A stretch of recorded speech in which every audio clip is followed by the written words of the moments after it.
Hello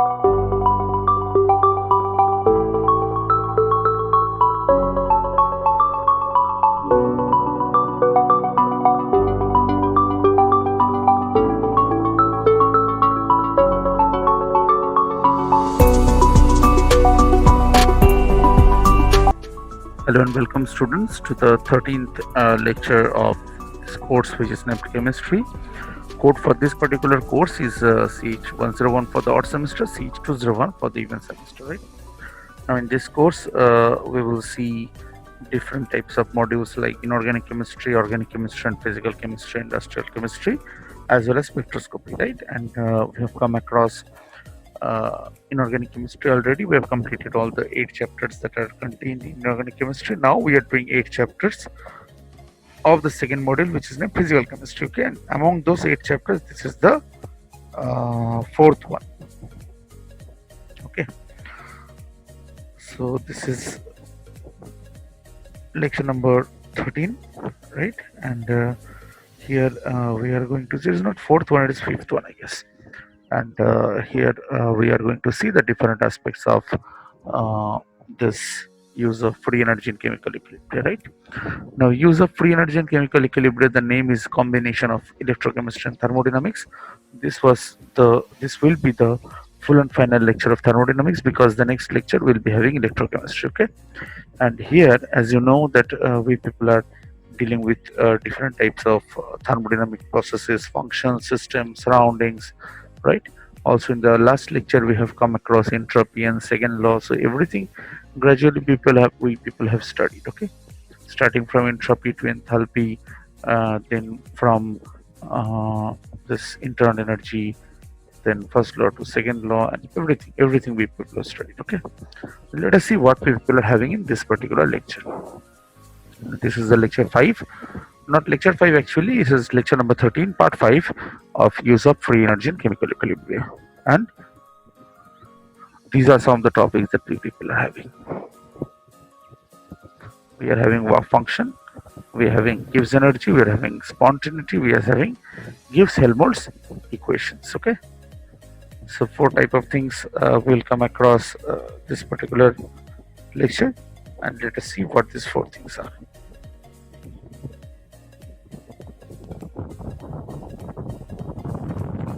The first point of this lecture is nothing but work function or Helmholtz energy. What is work function? What is Helmholtz energy? Helmholtz energy is just like Gibbs energy. Okay. Now, why Gibbs energy is called free energy? There will be a question. So basically, Helmholtz energy is nothing but Helmholtz free energy. Okay, it is denoted by A, and A equals to U minus Ts. Whenever you will see Gibbs energy, you will see G. Gibbs energy is G. You will see G equals to H minus Ts. Okay, so again, internal energy and enthalpy, 2 types of parameters are taken into different cases. Okay, in work function, this internal energy is getting preference, just like in CV, and in the other one, just like CP, enthalpy will be taking preference. Okay, now let us see into the details of a particular topic that we are having here. So it is written, A is a thermodynamic property of a system such that its decrease gives maximum work available during isothermal change of a system. So if A decreases, work will be maximum. That is just like this spontaneity or criteria. If the value of A is negative, then the system is going on with a good rate, right? If the value of A is positive, then the system is suffering some problem. Okay, so what we are having, A is equal to U minus Ts. This is something we are having. Okay, now what is the physical significance? Change in work function is given by dA equals to delta equals to delta U minus T delta S. Okay, minus S delta T will also come, but here delta T will be 0 due to isothermal process. Therefore, finally it is derived to delta A equals to delta U minus T delta S. Okay. Now, this is a criteria of spontaneity that we people have been discussing, that for a spontaneous process, delta A is less than 0 For reversible path, we can write this one is equal to this one. Basically, what we are doing, in place of delta S, we are writing Q reversible by T. Okay. Now T and T cancels out, so we are getting delta A equals to delta U minus Q reversible. Okay. So delta A equals to W is equal to W max. From first law of thermodynamics, we can write W is equal to delta U minus Q. So here also we are having delta U minus Q. So we can write delta A is equal to W, right? So amount of work done is equal to Helmholtz energy change. Okay. Now for an isothermal process, delta AT is equal to W max. Okay, fine. For isocodic process, this is the formula. For isothermal process, this is the formula. Okay.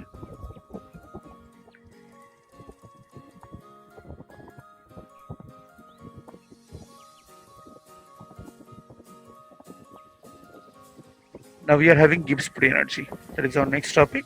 So what is Gibbs free energy? It is written clearly that the energy associated with the chemical reaction that can be used to do work is called Gibbs free energy. Again, I'm saying energy associated with the chemical reaction that can be used to do work is called chemical energy. The free energy of a system is the sum of its enthalpy and the product of temperature and entropy. So I told you previously that whenever you will go to the Gibbs energy part, you will see G equals to H minus Ts. Remember the work function part, it was A equals to U minus Ts.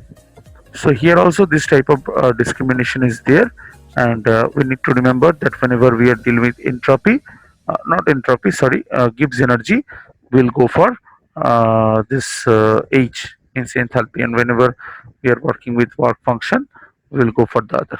Okay, internal energy, right? So let us see what this expression is saying. So G equals to H minus Ts, G equals to H minus T is fine. Then we are derivating it out. Okay, fine. We are getting this. So at pressure, temperature constant, this type of data is given. Finally, it becomes this one.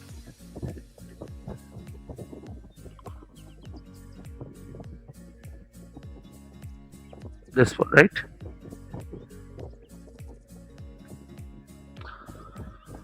Thus, free energy is the property of a system whose decrease is a measure of external work available during the transformation of the system, and Gibbs energy is that portion of total system energy what is available for useful work. Okay, so whatever amount of energy is available for useful work is called Gibbs energy, and it is the property of system whose decrease is the measure of the fact that external work available during the transformation of a system. Okay.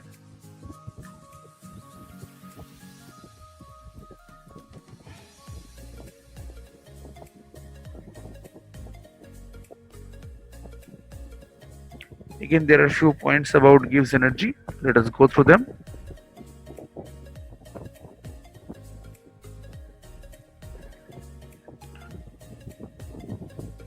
So for an isobaric process, we are having this type of formula, del G del Tp is equal to minus S. For isothermal process, we are having this type of formula. Free energy of formation. Okay, standard free energy of formation is defined as the change in free energy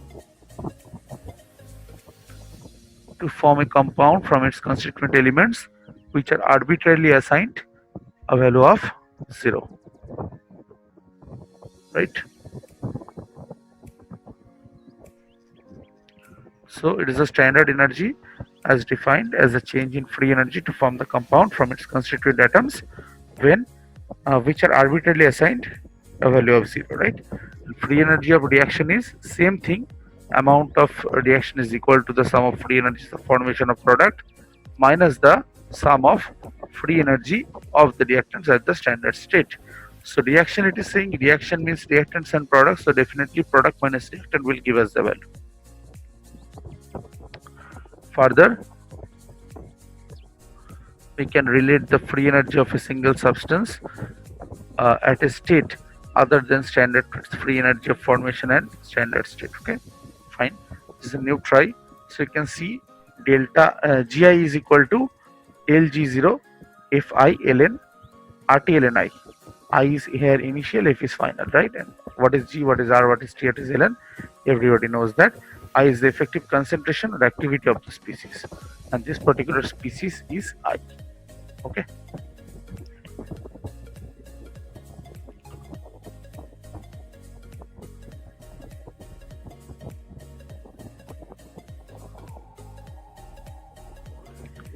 Now here we are having the criterias of spontaneity.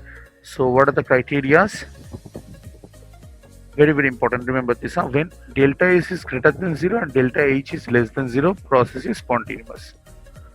Right? So entropy increasing and change in enthalpy is decreasing, then the process will be spontaneous. If the reverse happens, entropy decreasing and enthalpy increasing, process is non-spontaneous. Okay. And when this one is greater, this one is also greater, the process will be spontaneous at higher temperature, non-spontaneous at lower temperature. Right? It's very important. Delta is greater than 0, delta H greater than 0. If it is like that, then the process will be spontaneous at higher temperature and non-spontaneous at lower temperature. Okay. Now delta G is less than 0, reaction process is spontaneous in forward direction. Greater than 0, non-spontaneous, and equals to 0, reaction is at equilibrium.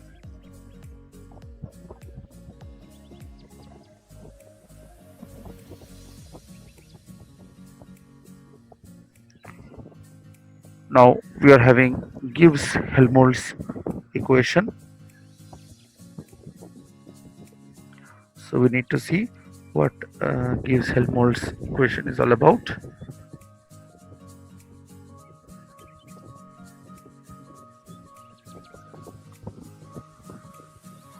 So as we people can see, Gibbs-Helmholtz equation provides information about the temperature dependence of Gibbs free energy. Deviation of Gibbs-Helmholtz equation begins with fundamental equation of Gibbs energy, that is del G equals to minus S dt plus VdP. Okay, this is the basic expression of Gibbs energy. Is using these relations, we are finally deriving this particular thing. So what we are having del G del Tp is equal to minus S. Okay, fine. Then G equals to H plus T. Okay, and G by T is equal to H by T, delta G by delta T, right? So this is the derivation gradually. It doesn't comes in exam, but try to understand if possible. And the derivation continues like this: that if the Gibbs-Helmholtz equation involves the partial derivative with respect to temperature, then what will happen? The quantity of left side taking partial derivative will give this. Okay, so it's higher order derivative. We need to just see it out, but this type of question never comes in exam, so be not at all worried about it. Okay, it may happen that you become worried, so don't be worried about it, not at all. Okay.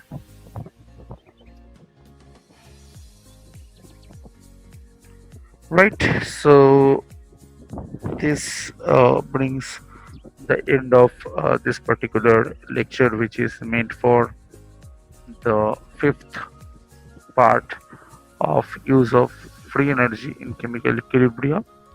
In this particular lecture, we have come across multiple things that you know, and let us discuss the whole thermodynamics part, because see, after this in the next lecture, yes, it is use of free energy in chemical equilibrium, but in the next lecture we'll go for electrochemistry, totally new thing, totally different thing from thermodynamics. Okay, so it is our prime responsibility to just conclude the whole of thermodynamics in this particular lecture, so that we are having a brief idea that what thermodynamics is, right?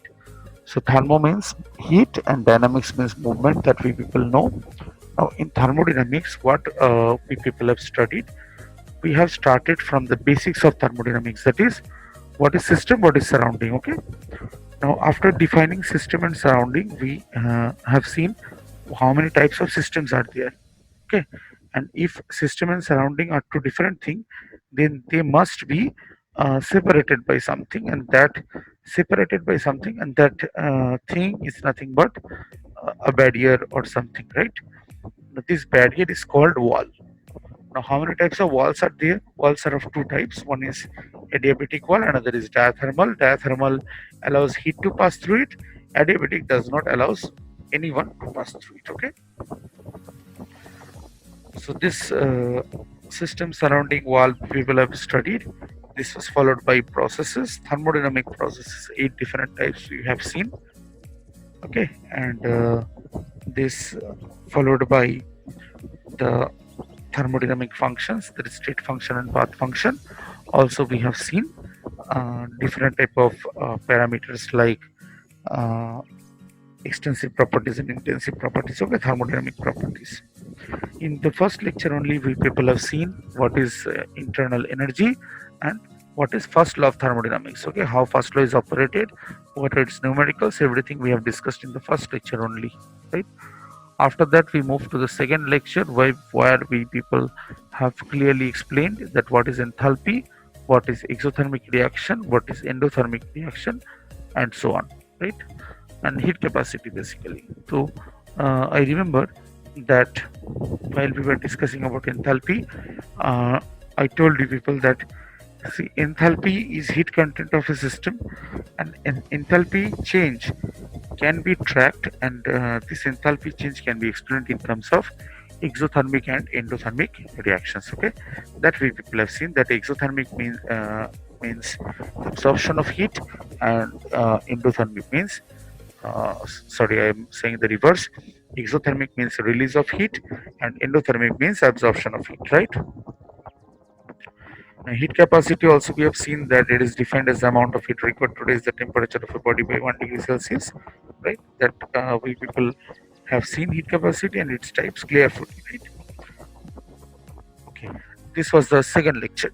Now, in the third lecture, we have come across some more ideas about reversible and irreversible processes and that beautiful derivation and numerical of work done in isothermal reversible expansion of an ideal gas. Okay.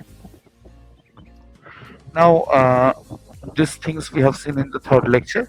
Gradually, there came the fourth lecture, and in the fourth lecture, we have seen what is entropy. This is one of the most important thing. What is entropy? What is randomness of a system? What is second law of thermodynamics? What are the statements? What is Kelvin's blank statement? And what is Clausius statement that we people have seen? Okay. This was followed by Clausius inequality, and in this particular lecture, we have come across the last but not least parts of this particular syllabus that we are having for the BTech first semester and second semester. Now here what we can see that in this lecture we have seen what this spontaneity is, what is Helmholtz function, that is A, what is Gibbs function, that is G, how A and G operates, what is the relation between A and G. I told you people that A deals with internal energy U and G deals with enthalpy. Okay, more or less they're same. So work function and Gibbs energy people have studied, and this was definitely followed by the spontaneity of chemical reactions. So spontaneity criteria, as we people have seen, that under different G condition, under different H condition, under different S condition, how the spontaneity actually varies. Okay. Now this was followed by the Gibbs-Helmholtz equation, and it is displayed right here in front of your screen, so you can see clearly what is Gibbs-Helmholtz equation. Okay, now just remember the equation. This derivation doesn't comes in the exam. Just remember the equation for the sake of numericals, if any numerical comes. Okay, right? So this was all about the thermodynamics part of BTech. Now BTech chemistry, I'll say, because thermodynamics you will study in mechanical also, thermodynamics you will study in physics also, right? So this particular part is for chemical thermodynamics, and in the next lecture we will see the different details of the other topics that can be there. And in the I'm just discussing what we are having in the last lecture of this use of free energy in chemical electricity, because this was 5. One more lecture is left, and in the last lecture will be devoted to electrochemistry. We will see what electrochemical cells are, what electrolytic cells are, right? What is the difference between them, how they works, and after that we will see how a cell is to be written, how uh, by seeing only a cell we can distinguish that whether oxidation will happen or reduction will happen. So it requires somewhat practice. So that practice I'm having, and we will also do this practice in the meantime, that by seeing the cell simply you will be able to say which one is oxidation half, which one is reduction half. Practice we'll do in the next lecture, okay, because this total thing is coming in the next lecture, and this will be followed by EMF and Nast equation. Okay, so this is all for the lecture today, and we'll meet again in the next lecture, and that time we will learn something new. We'll learn something new about electrochemistry. So till then, thank you so much. Just read thermodynamics, and there are few numericals we have explained. More will be explained, right? And in case of any confusion, just call me up, ring me up, and we will discuss about it. Okay, so thermodynamics is not that much difficult here, right? Whatever we have studied, if you study that, that is more than enough. Okay, so till then, thank you so much, and we'll meet in the next lecture, right? So stay tuned and thank you.